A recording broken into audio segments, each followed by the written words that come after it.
Hey, thanks for joining the Lily channel, which stands for Laugh, Inspire, Learn, Innovate. And today I am poolside, enjoying the weather, and wondering if you have ever heard the term leaky gut. Why? Well, I've been reading this book about leaky gut and how to fix it because, well, I love food, I just don't like it when my nutrition doesn't go where it's supposed to go, into my cells. I'm doing a short book review on The Plant Paradox, which is by Dr. Steve Gundry. You heard about it in the previous episode, if you were listening to the previous episode. But the basic idea is leaky gut is when there are holes in your digestive tract so that you are not getting the nutrition you need to because it's floating out. I heard about the term first from my cousin who's a naturopath, and I have spent time during my years with the WIC program, the nutrition program, learning a lot about nutrition and then realizing, oh man, I could do better for myself. My health isn't that great. I'm putting on weight. I'm tired, blah, blah, blah. Turns out that certain foods you eat have proteins in them called lectins, which is what I discussed in the previous video. Take a look at it. And I wanted to for sure give you this resource, this book report, to make sure you get the book, because it's got so much information, and I love to be a resource giver of information, or any other resource that makes your life better. I have been interested in food and nutrition for the past more than 15 years, partially because of my experience with WIC program, as well as being a food marketer at Costco and looking at food labels all the time.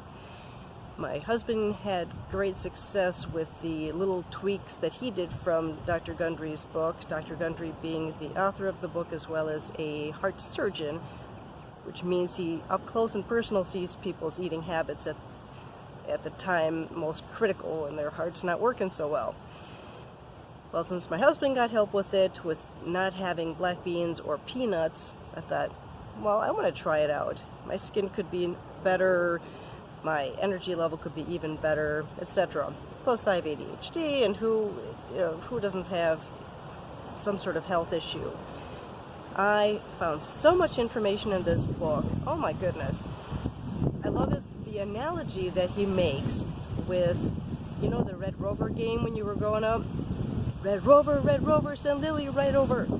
Well, if your arms aren't linked together strong enough, then Lily will bust through those walls or those hands, right? That's kind of the way it goes when your gut isn't strong enough to withstand certain proteins from bashing through it and creating holes so that your nutrition floats out of where it's supposed to be. I've been reading up on different foods that have these nasty lectins, these proteins that cause these holes, as well as other foods that we have, whether they're plant-based or animal-based. Really eye-opening. If you're a healthcare professional or just someone who's interested in being healthier, please read the book. He gives not only lists of foods to try out or to avoid, not completely, just at least for a while, or how to cook them differently so that the lectin level goes down and so you don't get all the problems from it. Problems being bad mood, eye problems, weight problems, infertility, sex drive, you name it. It's unbelievable. Sorry about the airplane. Anyway, it's just incredible. And I love how he calls them gut buddies, essentially foods that bring the right kind of bacteria into your stomach so that you digest food better and are happier. Essentially, imagine a protein, the lectin, that interferes with all these signals your body is trying to give you, whether hunger signals, growing your hair, getting better sleep. The messengers that do that, they get disrupted because these pesky lectins, these proteins, are blocking the messenger way.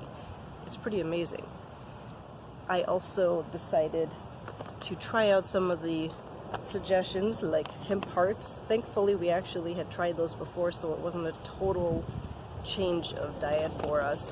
And I like that he gives suggestions. It's not like I'm going to give up wine forever. And actually he does recommend red wine.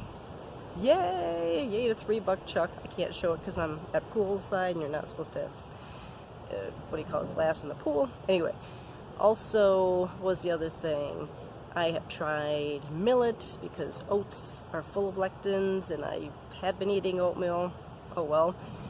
Now, I am not giving up everything I like, maybe just in different doses. For example, cauliflower is good, but the rice flour in cauliflower crust isn't necessarily as good. But he just says essentially try for a little bit of time to reduce the amount. He gives recipes, he gives just everything you need. And the cool thing is that I can get some of it at Costco. I just love giving these resources. So if you know somebody who is fighting infertility, chronic illness, just wants to feel better, do better, live better, then that would be a great start. Or if you went to your naturopath, like I went to my cousin Roseanne, and you want to understand leaky gut syndrome better, or leaky gut better, this is an excellent way to read about it.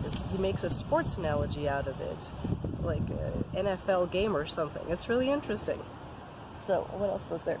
Oh, just to remind you that this is the way it looks, and that you're not giving up foods entirely. I mean, I'm still going to eat tomatoes, although they are full of lectins. I just might carve out the seeds or peel them.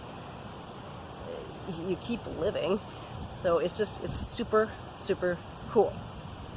That's all I have to say for now, but tune in next time for the last chapter of this mini-series. Share it with somebody who wants to do better, get their opinion, whatever works, okay? Thank you so much to my newest subscribers, Brad Kramer of Provenio Consulting.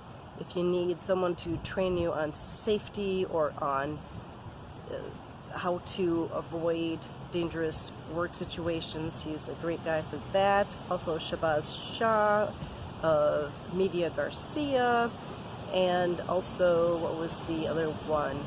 There is a media influencer. I'll put his name on the screen because I'm spacing out about it right now, but I met him at BNI, the networking group. Anyhow, I've talked way too long, so thanks for tuning in. Chat later. Please subscribe and share. Bye-bye.